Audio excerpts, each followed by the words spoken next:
I love how it started and the hearts are still going up. All right, to all the people joining, ladies and gentlemen, welcome into Soul of the SKOL. Today we are back, and today we've got some topics we're talking about.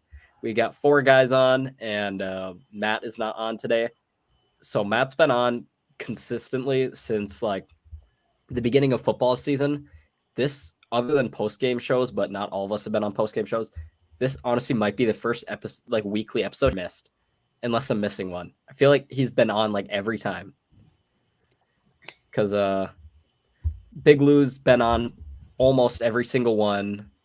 Sam Z, it's kind of hit or miss when he's on and when he's not. Sam O is on most of the time. Yeah. And then I'm on, there was a period where I was sometimes, but not really. But now I'm kind of back again. So yeah, that was kind of irrelevant, but we're here to talk about the Super Bowl is coming up. But we're not necessarily talking about the Super Bowl because this is a Vikings podcast. How do we connect it to the Minnesota Vikings? So the San Francisco 49ers and Kansas City Chiefs are both set to play in the Super Bowl in about a week and a half on February 11th. I don't know. Don't remember the date. Doesn't really matter. So we are going to look at the structure of the Vikings, the structure of the Chiefs, and the structure of the Niners and see why are the Chiefs and Niners in the Super Bowl, but the Vikings are not. So I'll be honest, I didn't really think about where to go from here. What's the best way to start the conversation? Anyone have a suggestion? Also, I'm sick, so I kind of sound like right now, but whatever. I'm trying my best over here. I mean, I don't know. You could look at quarterback first, I guess. Obviously, Mahomes is the best quarterback in the NFL. Good idea. We're going to start by looking at the rosters, and we're going to look at position groups and look at what position groups are the Vikings better at, what position groups are the other teams better at, and stuff like that. So we will indeed start at quarterback. So obviously the Minnesota Vikings had Kirk Cousins. Now he's a free agent this offseason, which we'll get more into that discussion in a little bit. But the Niners are rolling with Brock Purdy, young guy, rookie scale contract, 7th round pick at the end of the draft last year. And then the Chiefs have Patrick Mahomes. So it's hard to, obviously you want to have Mahomes. I'll just say this. The structure is really interesting between the two teams because in a way the Chiefs and Niners are opposite teams. The 49ers are paying small money to a quarterback and they're using that money and spreading it around the rest of their roster to make the rest of the team really, really good. Whereas the Chiefs are paying a bunch of money to Patrick Mahomes, but it's Patrick Mahomes. So it doesn't matter how much you pay him because he's still going to win games because he's just that good. So with that said, here'll be the question. Which team's structure would you want the Vikings to go after more right now? Would you rather go for the Chiefs approach or for the Niners approach?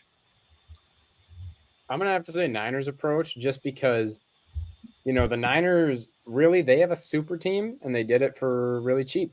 Brock Purdy, while some people may not agree, I think he's a pretty good quarterback. He works for their system perfectly, right?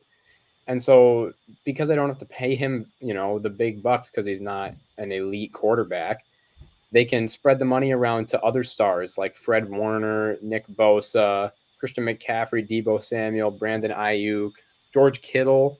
They just have so many stars on that team that you have to be able to spread the money out. Otherwise, you're not going to be able to afford any of them.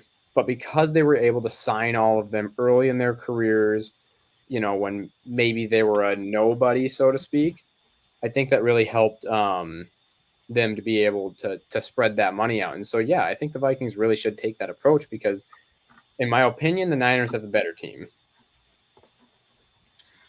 I mean, obviously everyone would go with the Niners approach if they could, but the problem with that is the Niners basically hit on a once in 20 years quarterback situation where you're getting a guy in the 7th round who's going to have success right away and on his rookie deal, and his rookie deal is hardly anything nonetheless. You're paying Trey Lance more money, I think, to play against you right now than you are your starting quarterback. So I mean, it'd obviously be awesome if the Vikings, some like Jaron Hall or something, was starting and the Vikings were in the same situation and they could just build super teams around them.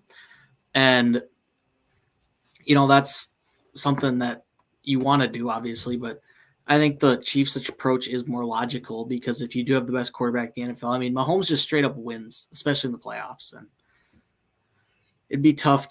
It's really tough to do it what the Niners are doing, and you just got to give them credit for that. Yeah, what I think is the Vikings, they always seem to have good receivers, but they never really truly have that amazing quarterback. So if you pair our very good receivers, who have over the years have been pretty darn good, you pair that with an elite quarterback, your offense is going to score a lot of points. And your defense, especially the way the Vikings defense is going now, they're heading in the right direction, it seems like, with the defensive-wise. So you get a good quarterback in there to manage an elite quarterback in there to manage this team. It'd be fun to see where we'd go. So I kind of would like more so the Chiefs' approach with this. Yeah, obviously you want to be the Chiefs and have a Hall of Fame caliber quarterback, but I mean, it's not always possible to happen that way. Mm-hmm. So I would like for the Vikings to go with the Niners approach here because here's why. Obviously, you need a decent quarterback to run your team.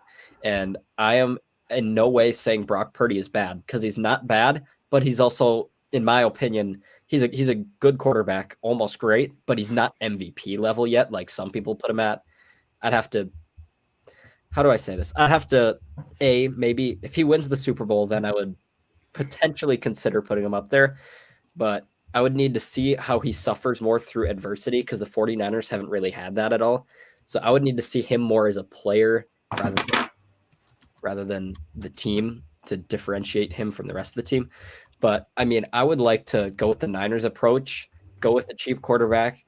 I've kind of voiced on here. I would move away from Kirk Cousins, get that contract out of the way, and then whether it's in the first round, second round, third round, wherever you find it, draft someone so you can have them on a cheap contract. And if you don't want to start them right away, that's where you get a bridge quarterback for, say, $10 million, where it's significantly cheaper than Kirk Cousins. And maybe that quarterback does turn out like Patrick Mahomes to be great, but that doesn't always need to be the case. But to me, I would go with the build up your roster and then find a moderate quarterback at worst, even if it means taking a risk that'll drive your car to the Super Bowl, but you need to build the car around the quarterback. So, and it's kind of like what I said. Purdy fits into the design of the offense very, very effectively. And so, to the people calling him a system quarterback, are they wrong? Yes and no. You still have to be a good quarterback to play with the Niners, but at the same time, his play style just fits into that scheme where they always have a check down. So makes it look like he throws a lot of check downs and whatever. But if the Vikings build up a super team and are one position lacking as quarterback, I think that we're going to sit in a really, really good spot. See, I think. Go ahead. I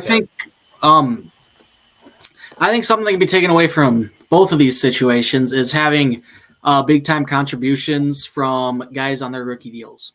You look at Super Bowl teams for years; they've had big time contributions from rookies and big time contributions from guys on their rookie deals. You look at they have Rashee Rice right now, who's a developing superstar. You have Trent McDuffie, George Karlaftis, Nick Bolton, Creed Humphrey, Trey Smith,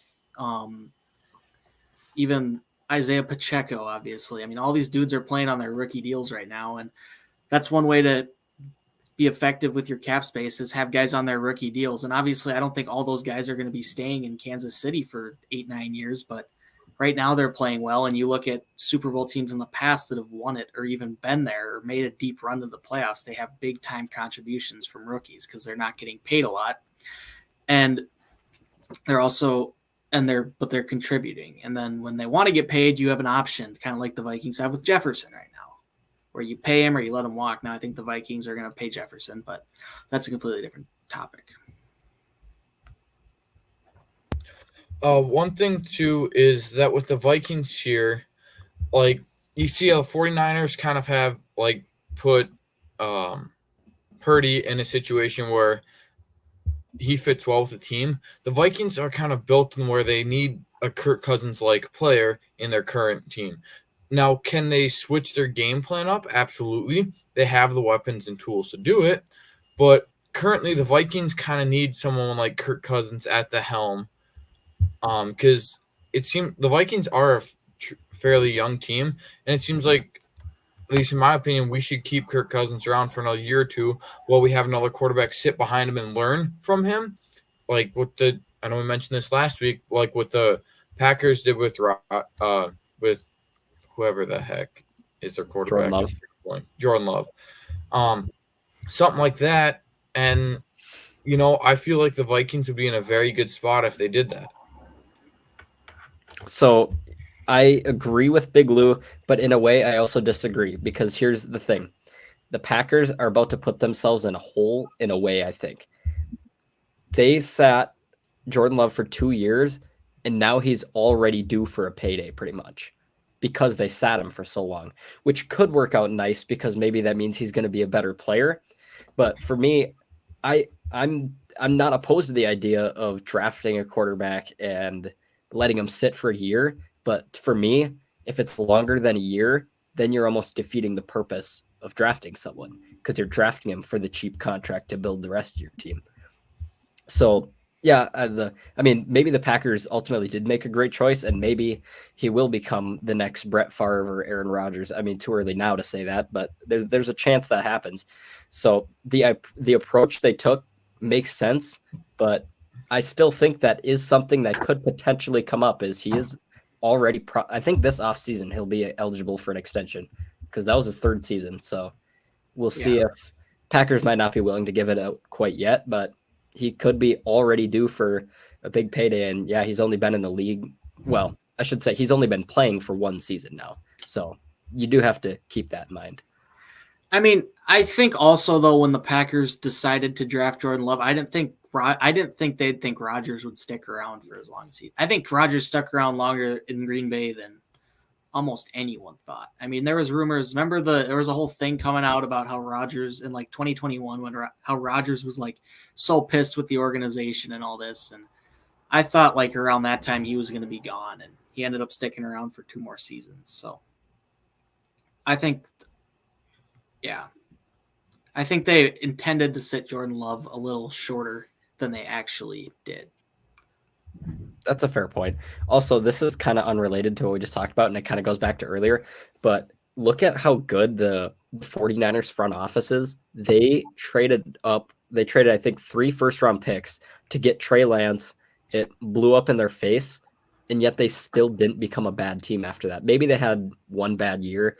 Remember, they were kind of bad in 2019, but other than that, they haven't been bad, even though they made a horrible pick. And now they're kind of paying for it. Well, they're not paying for it because they're in the Super Bowl. But in a different way, they're paying for it because he could be their quarterback, but he's not. So, I mean, I think it's just kind of crazy to look at how different their front office is. Like, they hired the right people there. And their coaching, I mean, their owners have done a fantastic job out there in San Francisco. So we can probably keep quarterback. Sorry, go ahead. Do we want to talk about Kirk Cousins really quick? Yeah, we can. Okay, so I'll start by saying that currently, I don't know if this is a rumor, if this is confirmed, but it sounds like Kirk is looking for a 2-year, $90 million guaranteed contract, which is a lot of money because the last couple of years he's been here, I think he's been getting around 26, 27 million a year. And so, that jump from 26, 27 to 45 is going to be a lot.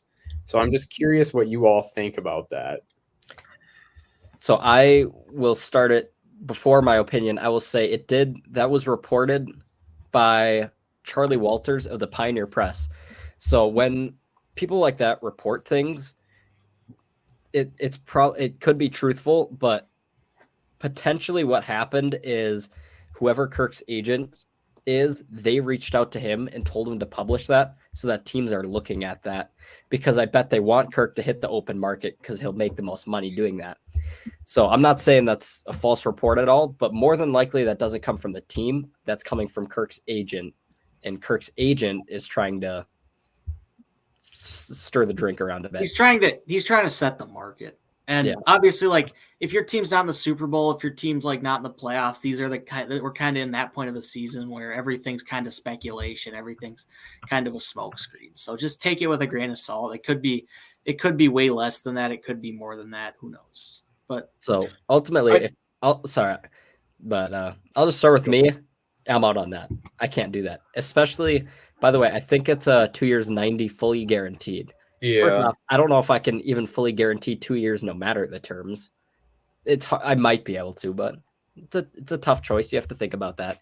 But yeah, that to me is the easiest choice in my life. That's no way I'm doing that. Yeah, for me, I wouldn't do the 90 million, but I think I agree with Joel there that his agent is putting that bar up there. They're kind of just tossing the bait out there, like seeing if anyone will bite the stick. Like, oh, we want Kirk Cousins here. We're going to pay him about this much because the Vikings were. But truly, I think that Kirk would probably agree to something less than that for the hometown discount. But I'm saying his agent's probably fishing with his market price, not including the hometown discount that he said he may give the Vikings. So if Cousins was willing to take less, possibly, depends on how much left, but I don't know if we want him for 2 years, especially if we go after a young quarterback this year. Because I know Cousins probably will want that 2-year guaranteed because he doesn't want to play for 1 year and then go searching again. But I don't know if we need him for 2 years.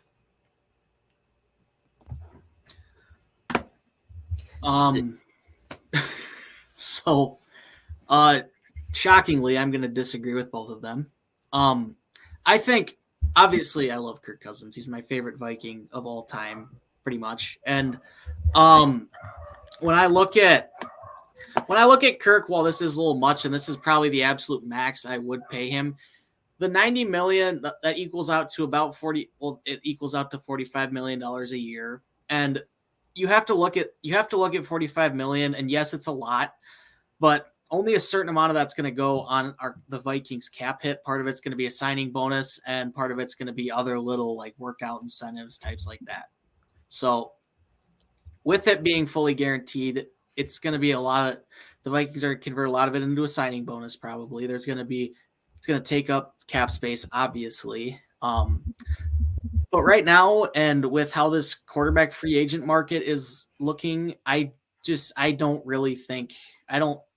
think Kirk Cousins isn't just your best option. He's your only option, unless you want like Russell Wilson, which I don't think is going to happen, or like Baker Mayfield, who I think is going to re-sign in Tampa. And then after that, you're looking at like Jacoby Brissett coming in. Or at that point, if you go into the draft without a quarterback, well, then you're going to be having to look up to probably trade up to 1, 2, or 3 to get Caleb Williams, Drake May, or Jaden Daniels. And when the Bears or somebody see that you're desperately looking to look up, they're going to make you give up a bunch of draft picks because you don't have a quarterback and they know that you need one. So if there was, say, if there was 2 or 3 big name quarterbacks set to hit the market, like a Josh Allen or like a Lamar Jackson or a Joe Burrow, which all of them aren't, I think I'd be like, yeah, let's go after one of those guys and let's let Kirk walk. We can do whatever. And then I'm not opposed to the Vikings drafting a quarterback, but I just think going into the draft with a quarterback, saying if we don't get a quarterback, well, we're comfortable starting the guy we have right now, whether that's Kirk Cousins or not.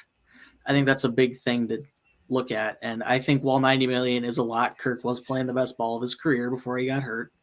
And I think that's something that we should pay him. Now, like I said, it is a lot, but I think he's earned every penny of it.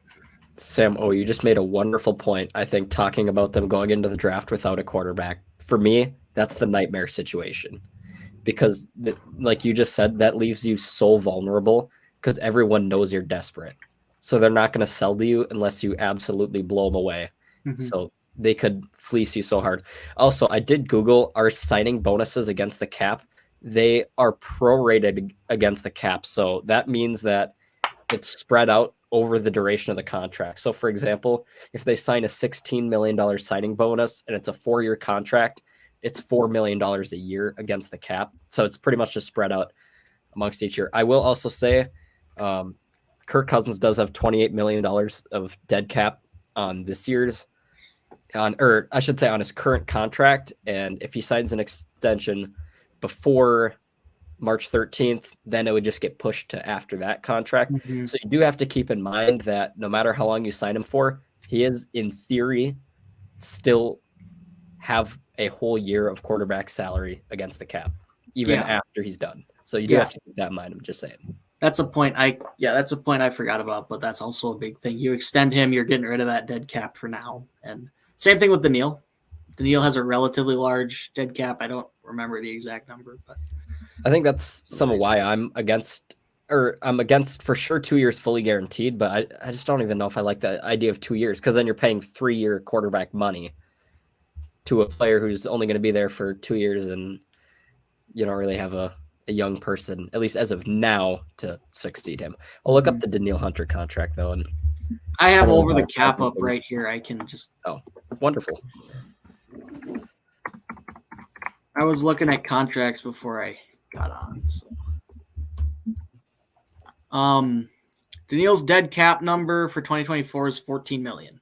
And then 2025, he has about 7.5 million. So a lot of money. But I mean, last year the Vikings this year ate a couple, like they ate Dalvin Cook's dead cap, and there was another person who Adam Thielen had a bunch of savings, but he also had a bunch of dead cap too.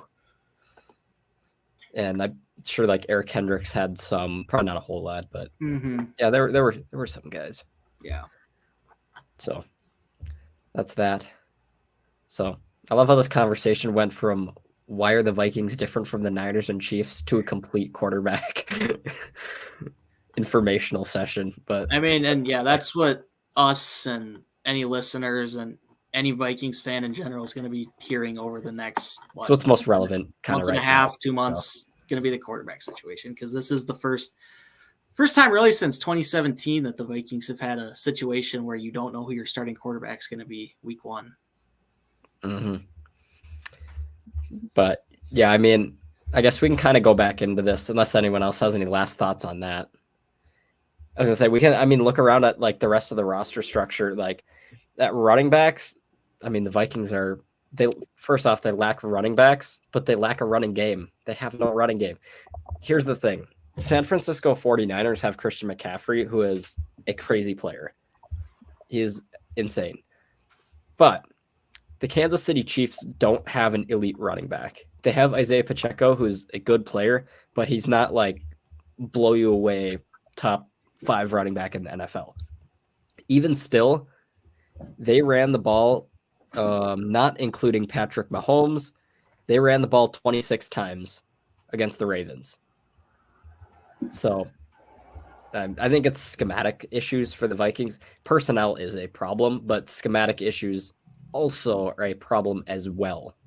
I think that was a big thing with the Chiefs' offensive scheme, though, for that game. Like you said, was, hey, the Ravens are expecting Mahomes to be throwing this every play to Kelsey or to, whoever else, Rashee Rice. Why don't we just pound it down their throat every single play? And they're not going to see that coming, right? And so the Ravens obviously were prepped for heavy pass assault, and that's not what they got. Not at all what they got. And one of the guys I follow on Twitter, who's my favorite NFL analyst, or he's not an analyst, he's just like a podcaster dude who posts on YouTube and stuff. His name's Brett Coleman. He talks about how the Chiefs' offensive efficiency when they run the ball, like a certain amount of times, goes way up. So he's been like calling for them to run the ball, and they finally did it against the Ravens, and it worked out great. And while you said Pacheco's not elite, he's definitely a higher end running back, a better running back than any of the guys the Vikings have. So, I mean, yeah, Pacheco's not Christian McCaffrey, but that's all you need really now is just a guy who's going to kind of get the job done. And when you talk about the Vikings run game, part of it is that their running backs just aren't very good right now. Now they have obviously Ty Chandler's got some potential. Cam Akers, we saw flashes at Madison's, whatever. But I think part of it is you just want a better running back. And another part of it is KOC needs to get better with his run fits and his run play calling and stuff like that. So that's important. You have pieces there. You brought in Josh Oliver to try to help that. And I don't think Josh Oliver is bad. I think a lot of it is on Kevin O'Connell, and he needs to be better at calling run plays and not completely abandoning the run game. Mm-hmm. So as we keep looking around, the receiving core is interesting when it comes to these teams. We can all pretty much say the Kansas City Chiefs have a worse receiving core than the Vikings and the Niners. They don't have great receivers, but they have Patrick Mahomes, so it really doesn't matter that much. So I want to see what you guys think about this. Do the Vikings or Niners have a better wide receiver core? Vikings. Are we including tight ends? I would say so because they've been Yeah. such a vital role in the past few Yeah. years. I'm going to say Vikings then in that sense. If we look at wide receiver 1, wide receiver 2, and tight end 1 only, I think the Vikings take it. I'm going to say that Jefferson is much better than Deebo Samuel. I don't even think that's a debate. I'll say Jordan Addison's a little bit worse than Brandon Ayuk, but I think that Jefferson's talent and his gap that he creates from Deebo Samuel makes up for it. And then I would much rather have, as a receiver, TJ Hawkinson than George Kittle. Now, if we're talking about run fits, I'm going to take the other group all day long. And that's, really the 49ers are a really heavy run offense anyways. So their guys work for them. But I honestly want the Vikings receiving core if we're taking wide receiver 1 and 2 and tight end 1 all day, every day. It was a good thing, or interesting you put tight end 1 in there because that does matter. Overall, if I was looking at pass game only, I would take the Vikings receiving group.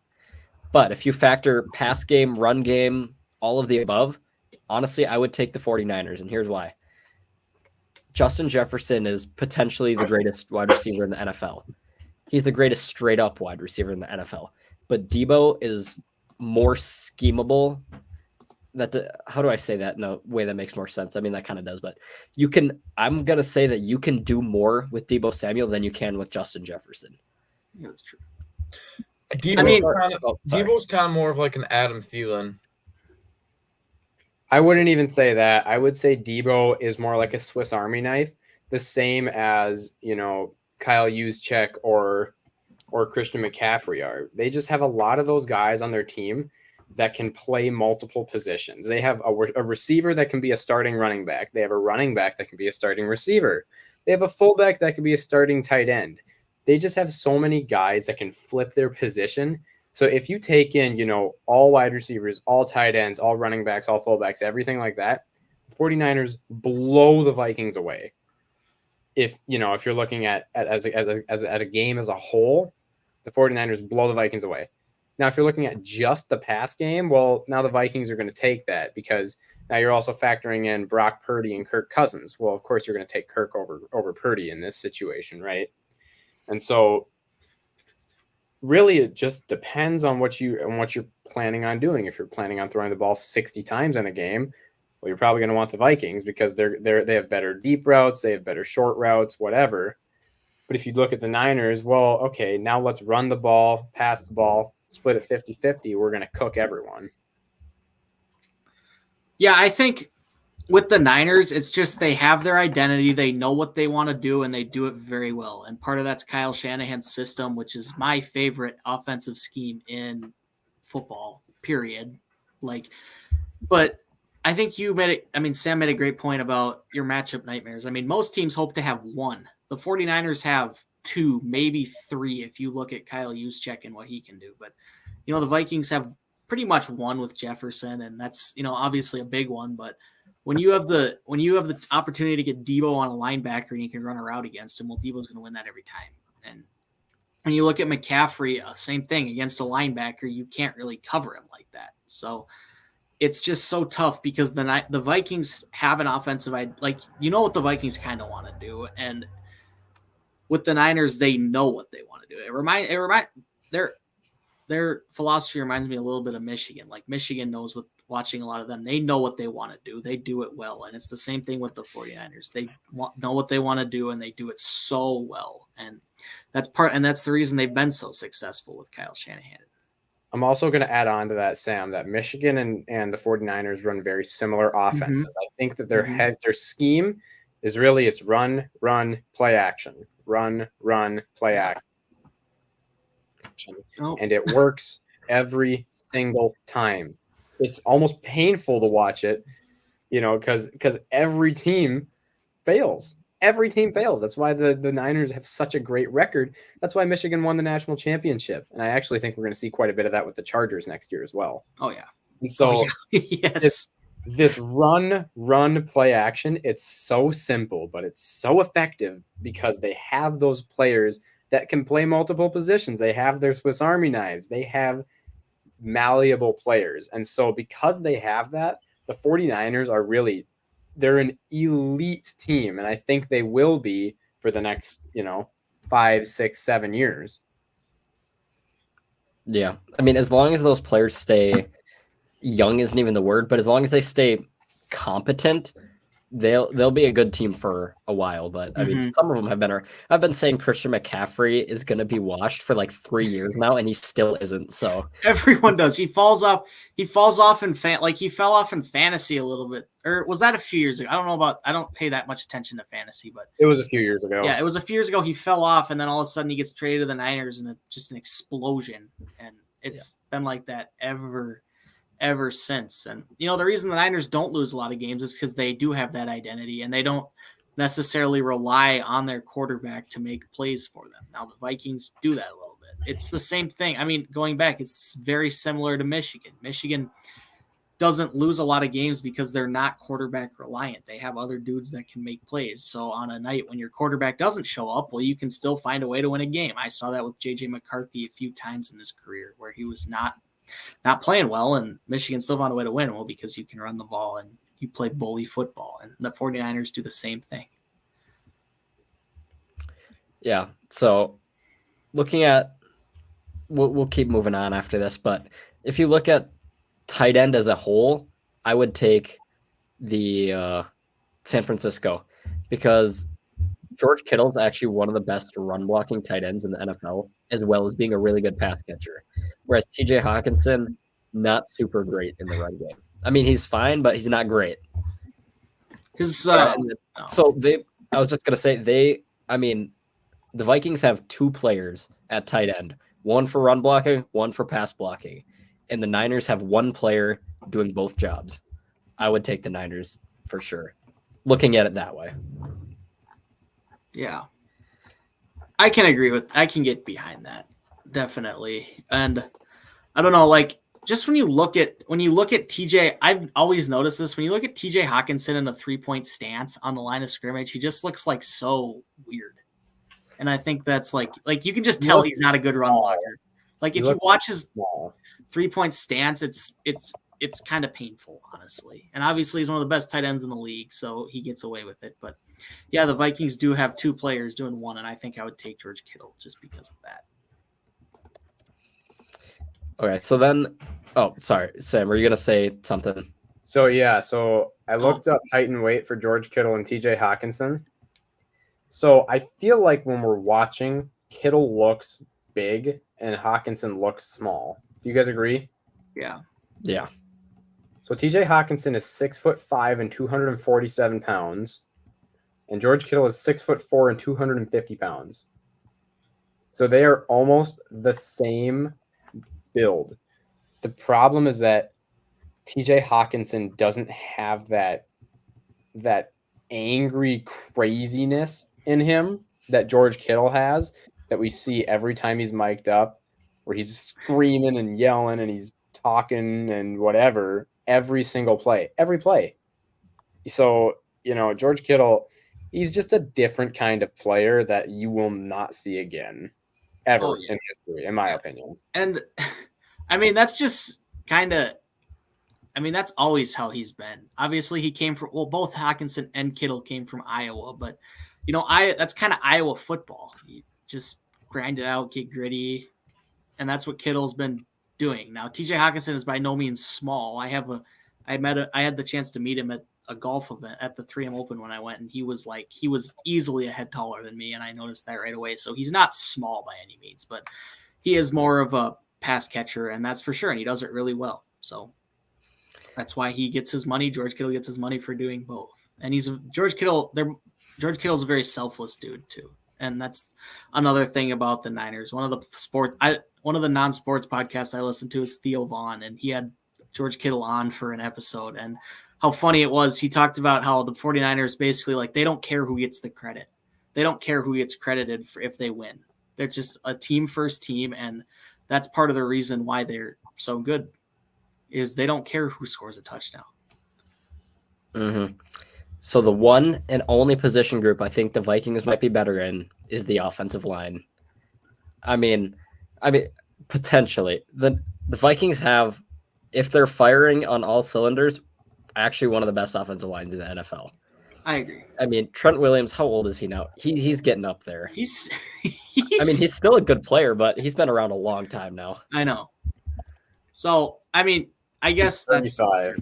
But they have a solid O-line, and again, they just know what they do and they do it really well. So I will say the Chiefs' offensive line is definitely the worst of the three. But then again, you have Patrick Mahomes instead of, Oak Tree Kirk Cousins, right? And so they have that freedom with him as well.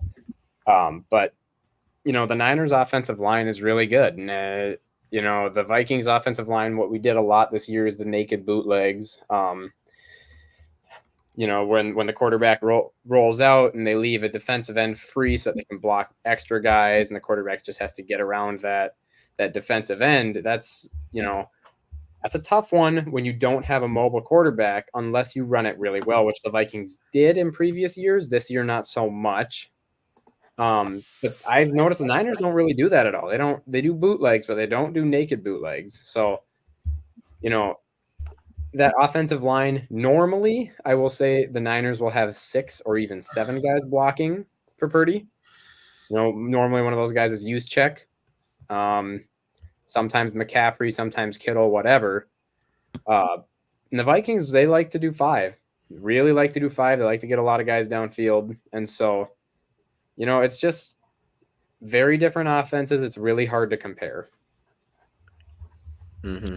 I think the Vikings or the Chiefs have a better offensive line than the Vikings. When you look at Creed Humphrey, he's developed into one of the best centers in the league. You look at Joe Thuney, a guy who's been one of the best guards in the NFL. You have Trey Smith, who's developing into his own. Jawan Taylor gets a lot of penalties, but he's not bad. And then Wanya gets a lot of penalties.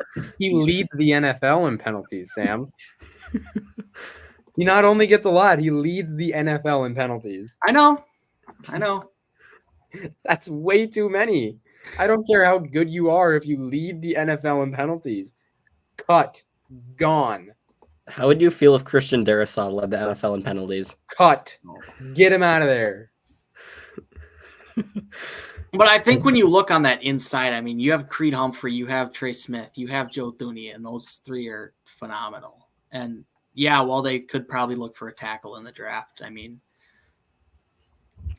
their interior is good, but how are they going to handle Nick Bosa and Chase Young?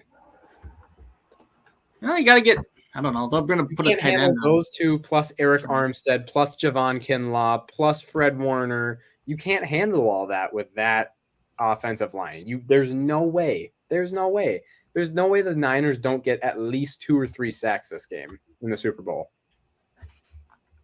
How many penalties will what's his face? Jawan Taylor. That's it at over under 2.5. He has 20 this year, which is first in the NFL. Yeah, that's a penalty a game. He's allowed 5 sacks, which is 23rd. He's not allowing sacks because he's busy holding the rusher. You know, I will bet that Jawan Taylor is probably holding a lot more than we give him credit for. Because you also every got to offensive lineman he's on the does. Chiefs. Oh yeah. He's on the Chiefs though, and the refs they love the Chiefs so much. I think obviously that's a whole different thing. I think the Chiefs get favoritism from the refs, but I don't think it's as bad as everyone says. The Chiefs are still a very good team, regardless of what happens with them. And I mean, you know, teams with better quarterbacks, Mahomes is how good he is. Obviously, he's going to get more calls. So, but I think it plays a little difference, but I don't think it's as big as people like freak out at, because there's holding everywhere in the NFL. And, you know, as long as you're on the interior, I just don't see it. Did you have your glasses on for the Ravens game? Oh, the Ravens game wasn't good, but I'm talking about. Did you see those 3 pass interferences where, you know, or like the 2 where Isaiah Likely got tackled? I mean, that one was bad. Granted, the one was into triple coverage, but he was still getting tackled. And then the other one where I think it was McDuffie, like literally tackled him on his route. So, you know, you can bring that up, but you can also bring up the fact that the Ravens turned the ball over twice in the red zone when they easily should have scored. So, I mean, that's very true. And I'm not saying that those couple plays would have changed the game, but I do think it's also something to point out. Refs, he just got tackled in the middle of his route and you didn't throw a flag. What's up with that? Oh, hey, it just happened again. Dude, come on, open your eyes. You know what I mean? And so I think these refs need to get their blind man sticks and kind of feel around the field a little bit more, because that's bad. That was some wonderful analogies you just used right there. All right, I think that's kind of it for that. But if we look at the defense, I would take the Niners and Chiefs pass rushers and interior line pretty much over the Vikings any day. I mean, the Vikings have Danielle Hunter and no one else. DJ Wanham, I'd argue, is solid. But outside of that, yeah. He had one good season. Other than that, he was just kind of a guy. Yeah. So I think we would all take either of those teams over the Vikings any day. All right. Is it all right if we move on to predictions? Yeah, I got you. So pretty much consensus was that the Niners and Chiefs are better in pretty much every way. So, yeah. So with that said, we can indeed move on. So here we go. Here's the spreadsheet, folks. You can see it, right? All right, so here is game picks. This is the game picks last week. Me and Big Lou both went 0 for 2. Sam went 1 for 2. Matt got them both correct. We did not make Super Bowl picks. That'll be on next week's episode. If we look up here, these are the percentages. Currently, Sam Z is in the lead. He did already clinch the title, so good for him, I guess. It helps when you don't pick half the time. I still clinched the title, Big Lou. Sam Z, we proposed this last week, but we had to make sure you're on an episode so that we can officially get it verified. Starting next season, if a person does not put their game picks in on time, they are red that week. Yeah. I'm terrible about that, but yeah, you're right. That's what it should be. Like, I mean, I'm not just ousting you on this, but anyone. I know. You have a whole week to put them in. Like, come on. Yeah, you know, I think I can definitely find 5 minutes in a week to put them in. Exactly. I'm just really lazy and I just haven't. So it's my fault, and I really should be on that a lot better, but you know. Yeah, we didn't think about this till the end of the season, and not saying you did, because you didn't, but in theory, someone could cheat by not putting in their picks if they're up, like in the lead. They could just stay there, and then there's no penalty. So that was so we talked about that last week and said we should, starting next season, if people don't put their picks in on time, they're red. But I do think each person should get 1 week where they just don't have to put anything in. I'd say, as long as you talk to everyone, team gets a bye week. Why don't we? How about this? Everyone gets a week where they don't have to put it in, except it can't be week 17 or 18. Fair enough. We'll run it by Matt next week if he's on. So that's kind of that. So yeah, here's the percentages. Sam Z clinched the victory. He's followed by me, who is being followed by Big Lou by 1 game. So the Super Bowl is going to decide whether we're tied or I finish ahead of him. Then it's Matt and then Sam O. So there you go. So just one more game before those are finalized. But predictions is where it's at right now. So we had some stuff come off the board.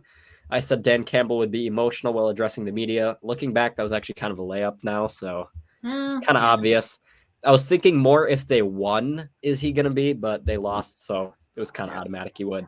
So I mean, I don't. If they got blown out, though, I don't know if he would have been as emotional. But when you lose like the Lions did in Vikings fashion, I mean, it's kind of tough. So also the top 5 or the 5 finalists for each of the awards for the NFL honors came out this past week. So I was able to take some of these off. I said Tyreek Hill would win MVP back when he was leading the league and receiving. I'm sure he finished in the lead anyway, but he was far and away in the lead, said he'd win MVP. He didn't. I said both games would be decided by 5 or less, and they were not. Sam Z has had nothing come off the board for like the past 4 weeks now, pretty much. Big Lou, if you want to talk, you can do this. Yeah, I suck at predicting. That's what I've learned this season. I got my 1 green of there'll be 5 or less turnovers. This week, was it exactly 5? Is that the correct number at the end? Yeah. Jordan Addison, that was a bit of a stretch that I made start of the season. Threw it out there. The Cousins curse will not be broken after what? 12 years it finally is broken. Unfortunate. Yeah. And my over 200 yards penalties was looking pretty good to start when the Ravens had like 95 yards of penalties. And then in the Niners-Lions game, there was like 40 yards of penalties. I'm pretty sure each team had 3 called against them in the second game. Yeah, totaling like 20 yards apiece. Yeah. So, not quite. Matt's not here. Whoops, I scrolled a little far, so I'll read it for him. He said last week Sam Z wouldn't get his game picks in on time. So, no wonder I didn't text in the group chat and say put your game picks in because I didn't want to alter the outcome of this. It's rigged against me. Yep. Sam, you just rig it against yourself. No. We don't know what you're talking about. You're shooting yourself in the foot. No. So, that was green for him. He said Ben Johnson would be the next Falcons head coach, and it's going to be Raheem Morris. The Vikings interviewed him, so we'll see how he does out there in Atlanta. He also said the Chiefs would score on a trick play, and they didn't. So yeah, for my predictions, I had quite a few come off the board here. Jim Harbaugh will be hired as the Chargers head coach. Nailed that one. And then the next one goes along with it. I think Jesse Minter for Michigan was gone regardless, but I don't know if he's been. I was just gonna say I don't know if he's for sure been hired, but I mean, he's gonna be saying it's over. He's gonna be. He's leaving. He's gonna be getting NFL. It's said he's leaving for an NFL gig, which means he's gonna be in the NFL. But I'm 99% sure that it's gonna be the Chargers because that's where that's Jim Harbaugh's gonna hire him. And I think Jesse Minter is gonna be a head coach in a few years, just like Mike McDonald, who just got hired today, by the way, is. I said the 49ers will represent the NFC in the Super Bowl. That was a while ago. Yeah. Lamar did not have the game I was expecting him to have. Dalvin Cook did not score a touchdown. Again, I just threw that one in there because I needed a third prediction, and I thought it'd be fun. Jared Goff will turn the ball over 2+ times. He didn't, but they still lost. Kevin O'Connell is not going to win Coach of the Year. The Super Bowl will not be won by a team who has never won it before. Lions, I was kind of holding out hope, but yeah. And then Lamar Jackson one should be green by the Super Bowl because he's pretty much a lock to win MVP. Yeah. And then the rest of them are still, kind of up in the air. Mm-hmm. So if we look over here, currently in the lead, I believe is Sam Z. Yep, he is in the lead. Matt and Sam O both have a third of their predictions correct. I am behind them at just under 33, and then Big Lou is got a quarter of his correct. So we'll go around here, unleash our predictions. Sam Z, are you leaving soon? Yeah, as soon as we're done with predictions. You want us to do yours first? Yeah, sure. All right, we'll do that. You want me to do it or? I got it. Okay. So I'm going to start with number 2 because number 1 is my favorite. So number 2, CMC is going to have over 130 yards or 2 total touchdowns. in the Super Bowl this year. You know, pretty straightforward, maybe a bit of a check down. I know, whatever. But, you know, you never know. That Chiefs defense, maybe they're going to think, hey, we got to stop Christian McCaffrey and double team him every play. You don't know. You never know. And then this is also a good one. Okay. So I am setting the over-under for camera shots on during the Super Bowl at 19.5, and I am going to take the over. I'm going to take the over. And so I'm actually going to need your guys' help with this one because I think the Super Bowl is so bad this year that I picked up a work shift. That's fine. I'm not even going to watch it because it's very disappointing. I bet there'll be stats on it after the game anyway. Are there actual like sports books that are having that as a bet? Or I have no idea. I'm sure. I would bet.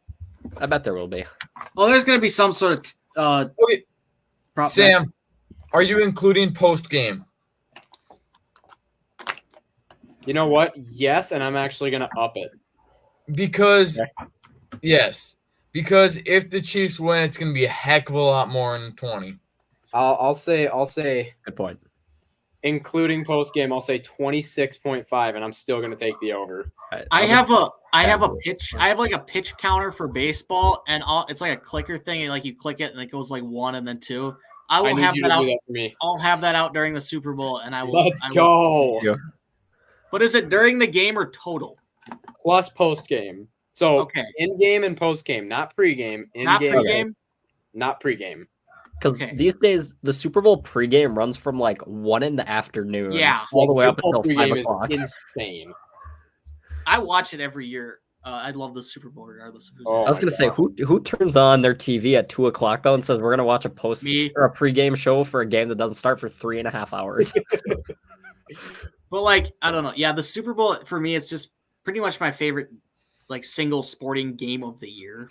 For me, it's not my favorite. NFL playoffs are my favorite tournament, but it's like Super Bowl is my single favorite game of the year. So the Super Bowl is fun, but in a way it's kind of lame because it's only one game, and you're waiting 2 weeks for that one game. Unlike I like that. I like the one game. Like the 7-game format is fun, and there's like in baseball and hockey and basketball, and you play all those games, it makes sense. But in football, it just doesn't make sense for me. All right, and then my final prediction. This is also a really good one. Travis Kelce is going to propose after winning the Super Bowl. I'm not going to put this in there because I'm not certain on this one, but I also think that he's probably going to win Super Bowl MVP. And if that happens, if all three of those happen, Chiefs win, Travis Kelce wins MVP, and he proposes to after the game, I'm never watching another football game again. You guys act like I'm kidding. I'm not. I'm not watching the NFL ever again. If both of those hit? Travis Kelce wins Super Bowl MVP, Chiefs win, and he proposes to you-know-who at the end of the game, never watching NFL again because that's the most stupid thing I could possibly think of.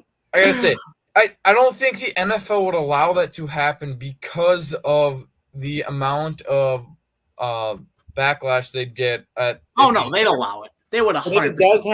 If it does happen, I'm never watching the NFL again. Other than the Vikings, I'll watch the Vikings, every now and again, but I will not watch any other team play because that's bogus.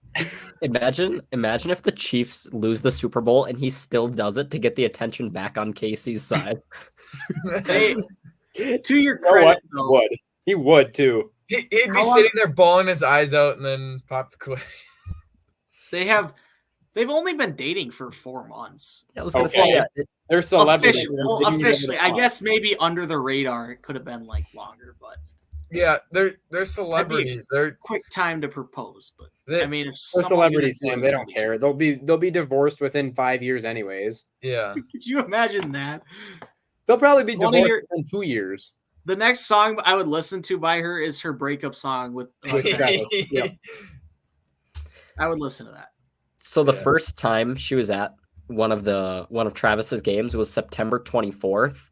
So that's only been So it's been 5 We'll months. say that's the 4 months. beginning of their, because that's like kind of the real beginning. There was Yeah. stuff going on before that, but that was kind of the real beginning of their relationship was Yeah. that time. So it's only 4 or 5 months.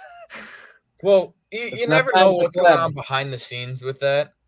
That's probably when they publicly went out, but you mean some people probably hide their relationships for a while. Because I So remember there was stuff on like the Travis and Jason's podcast too, and like I remember back when it was like relevant, they talked about her on it, and like Well, that's Travis pretty 'cause much he- said that he kind of liked When they her and started, held when it they apart. started, that's where he announced the rumors were true. well, he I mean, also like- went to one of her concerts over the summer. Yeah, I mean, So That's Yeah. true, but I'm sure a lot of celebrities go. All right, guys. I'd love to keep speculating, but I got to take off. So all right, thanks for having me. See Yep, you guys thanks, Bear. We'll maybe see ya. next week. I'll try my best. yeah. there's no You better- try, only do, Sam. You better Yeah, put your game okay. picks in. Do or Put do your not. pick in. There is no try, Big Lou. At least get the quote right. Come on. You know, close enough. You better put your Super Bowl pick in though. Before then, You know what? Yeah, I'll try my best. good. It's only one game instead of 17. I or know. 16. I'll try my best, but no promises. I'll remind you this time. Unlike last week, 'cause there's no predictions on the line. Thanks, Joel. Unless, man, maybe there will be a prediction on the line. Who knows? All right. I'll see you guys later. We'll see ya. All right, back we go. I think we can keep going around here. So we'll go back in a loop. I will start. I said Christian McCaffrey will win Offensive Player of the Year. Lamar Jackson's pretty much a lock to win MVP. Behind that, I would give it to Christian McCaffrey. I mean, yeah, he deserves it. That's all I got to say about that. So I did ask Matt last night. I asked him, is that too much of a check down? And he said, no, not really. He said if it was like Lamar Jackson MVP, that'd be way too much of a check down. But Okay. he said even though he's the favorite, it's not like a layup. So that was his opinion on that one. The other ones are better. All right. Big Lou, are you doing it or do you want me to do it? I can do it here. All right. My first one here is the AFC will win the flag football game by 1 score. Okay, Simple as I could be wrong on this, but I'm pretty sure there's more than one game. Isn't there multiple like heats? That was how it was last year, I think. I have Was no it? idea. I've stopped watching the Pro Bowl. I have 2, but I Googled it and it said the AFC won 35-33 last year. So Oh, maybe Yeah. that is. I'm talking about just a flag football game, not the entire thing, but I thought last year, I thought there was like there were multiple flag football games though, I think. I think they do like mini games every year. That might be what you're thinking. Oh, maybe. yeah, they do like the dodgeball amongst other Yeah, I know. things. If there's more than one flag football game, I will not count that wrong. I will just simply take it off Okay. because I don't want to burn you for that. All right, we'll unveil Matt's. He's not on today. He said the Chargers under Jim Harbaugh will not make the playoffs next season. That's fair. That's fair. I think it's going to take more than one season, but I think the Chargers will eventually be a team to be reckoned with. I can do mine. All right. All right. What is my first? Oh yeah, my first one is hold on. Mike Vrabel will be the Commanders' next head coach. I think Mike Vrabel is the exact coach the Commanders need. He kind of reminds me of Dan Campbell a little bit, and I think that'd be a great hire for the Commanders. I honestly don't know why he was fired by the Titans. I thought that was a horrible move, but good coaches get fired, bad coaches stay. That's what they say. So Yeah. Also, should we put an end date on the head coaching vacancies one, or should we just leave that till the start of the season, like training camp? I'd say until they're filled, like started training camp. Okay, we'll leave it then. I'll take this away then. We don't need that anymore. So, all right, I was just wondering for clarity on that.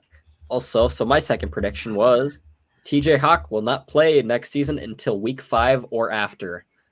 I don't see him playing in September. Yeah, I don't. he just had a surgery this week, wasn't it? Yeah, Or was it last week? that was this week, I think. So, yeah, it'll take time to rehab, and I mean it's different based on the position, but like we talked about earlier, TJ Hawkinson's like a big guy, so it's not easy to just come back from something like that. So, it'll take a little bit for him to ramp up again. All right, with my second one here, Say the Chiefs 49ers game will break the Super Bowl, NFL Super Bowl viewership. I think it was broken again last year with like 115 million or something. I bet it will.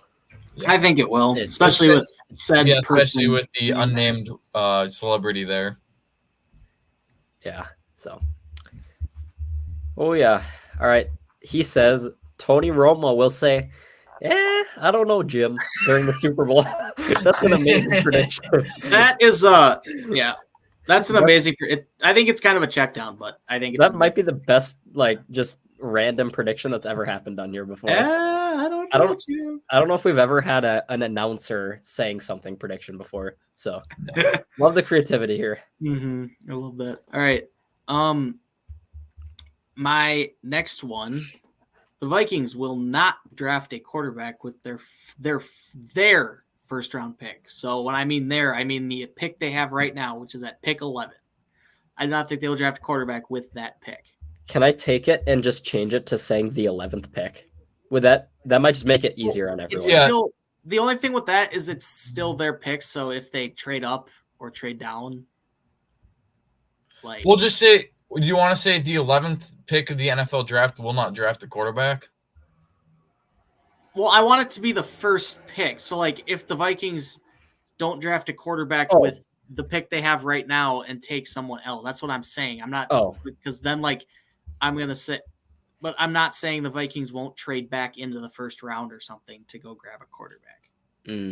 So I don't think with the pick they have right now, which is the 11th overall pick, they will draft. I don't think they'll draft a quarterback with it. Now, me personally, I would like to see them go D tackle. There's a couple dudes that I would love to see them draft, and Jahirzon Newton or Byron Murphy. I think both are going to be studs at D tackle.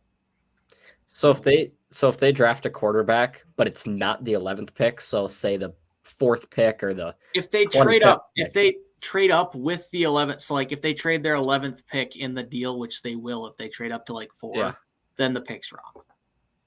Okay, I got it. Yeah, we'll figure it out. We know what's up. All right, my third one is subject to change, and I'll ask you guys. There's one part of it I might change a little bit, but we'll see. It's kind of long, but I'll explain what it is.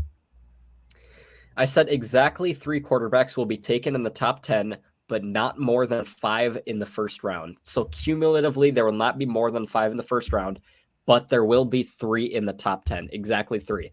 I thought about changing the number to 4 in the first round, but I decided to keep it at 5 unless you guys think 5 is too much, because there's always a possibility that a team trades up for like the 31st or 32nd pick, so they get the 5th-year option. So I thought 5 was a fair number.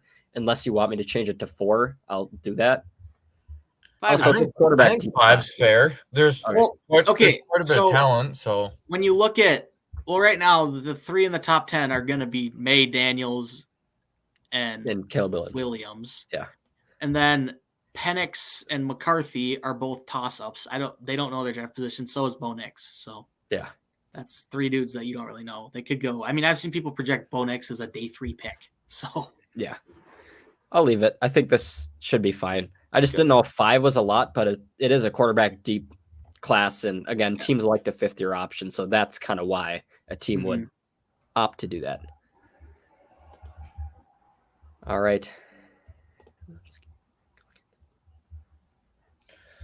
All right. With my pick here, let me get to it here.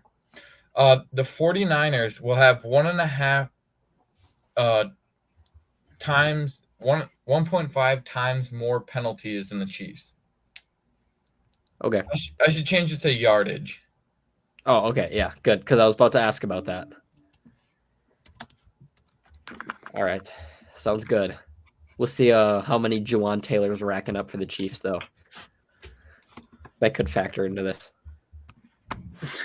But the refs, too, maybe. Potentially, yeah. All right. Matt's third and final is that the NFC will win the Pro Bowl games. I don't know who won last year. I also don't really care who won last year. I think it was the AFC, yeah. I feel like the AFC always wins. But whatever. Mm-hmm. Doesn't matter that much. No, it doesn't. All right. Close us out with a good one. Mine is contradicting Matt's. It's that JJ McCarthy will be a first-round pick. So last week he said he wouldn't be. I trying as hard as I can not to be biased towards Michigan, and I truly think that once JJ, I truly think once JJ gets in the combine process and starts meeting with teams, people are going to realize like what type of personality he is, and he's been running a pro-style offense at Michigan, so I think he has all the traits to move up in the draft and become a first-round pick. So that's why I think he's going to be a first-round pick. So as we look over here, again, as a reminder, the season ends on February 14th, which it looks like is 2 weeks from today, the week after the Super Bowl. So that is when these numbers are final, and whoever has the highest percentage is the champion. So 2 weeks left until we start a new season. All the numbers go back to zero, but the predictions that are still on the board remain on the board and just account for future years. In first place is Sam Z. Did I go through this earlier? Yeah, I did. Yeah. Well, here's one last look at it, anyone. I was going to say, I remember reading these numbers earlier. So that's that. There's our predictions. I can stop sharing. I think that does it for this episode. Lots of good football talk, lots of other random talk, but that's okay. Unless anyone has any final thoughts, I think we're pretty good to close this one out. All right. I think that means we're good to close this one out. So we will see you guys again next week. Hopefully I don't sound like a sad, sick guy that I am right now. Hopefully I sound better with a good voice, but we'll just have to see. I actually had a professor yesterday comment on my low... I don't even know how she said it. She said something about I have a nice, low projecting voice. I said, thank you. That was the first nice thing she's ever said to me. So... wonderful to hear that. Thanks, Professor. Otherwise, me and my not low projecting voice right now will close us out. Have a good week, everybody. We will see you guys again next week. We'll talk about the Super Bowl. We'll talk about some other topics too. It was a good old day today. We will see you guys again next week. Peace out. And as always, SKOL Vikings.